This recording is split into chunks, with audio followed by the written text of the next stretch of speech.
The line between theft and robbery is razor thin, and crossing it, intentionally or not, can mean drastically different charges and penalties. I'm Andre Vollinger from Rios Bollinger Law here in San Diego, and today we're breaking down the key differences between theft and robbery.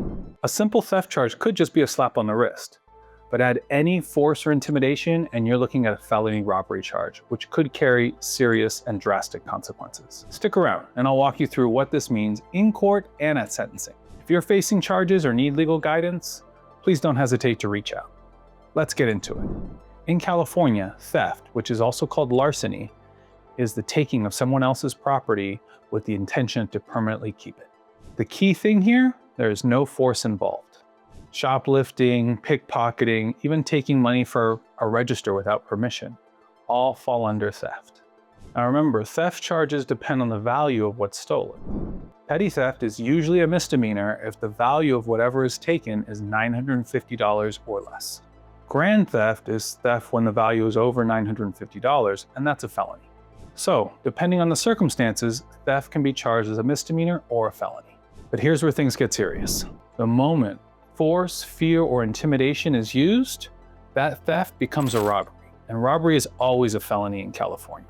In fact, it's a strike offense. That's a big deal because felony charges have harsher penalties, including prison time. For example, if you snatch a purse off a bench when no one is looking, that's theft. But if you grab that same purse while someone is holding it and you have to pull it away from them, that's now a robbery. It has the same goal for the thief, but a much worse legal outcome if convicted. Robbery has 2 degrees. First degree robbery involves very specific situations, such as robbing a professional driver, a robbery that occurs inside someone's home, or robbing somebody at an ATM. It can result in up to 9 years in prison, depending on the situation. Second degree robbery is much more common and includes all other types of robbery. That carries a maximum of 5 years in prison. And with California cracking down on property crime in 2025, prosecutors are pushing for harsher sentences. So these distinctions matter more than ever. So let's consider a real-life example. Imagine someone walks into a store and pockets an expensive watch. If they make it out the door without incident, that's shoplifting. Petty or grand theft depending on the watch's value. But let's say as they're leaving, a store employee tries to stop them and they shove the employee to escape. That's now robbery, even if there was no weapon and no injury. Now I want to hear your thoughts. Have you ever seen a case where a minor theft escalated into a robbery?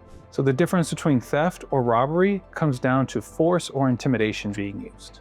That one moment of resistance, pushing someone or making some sort of threat, could be the difference between a misdemeanor and a felony. The stakes are high if you or someone you know are facing theft or robbery charges. You need the proper legal strategy to fight back. Call me at Rios Bollinger Law and let's talk about how to protect your future.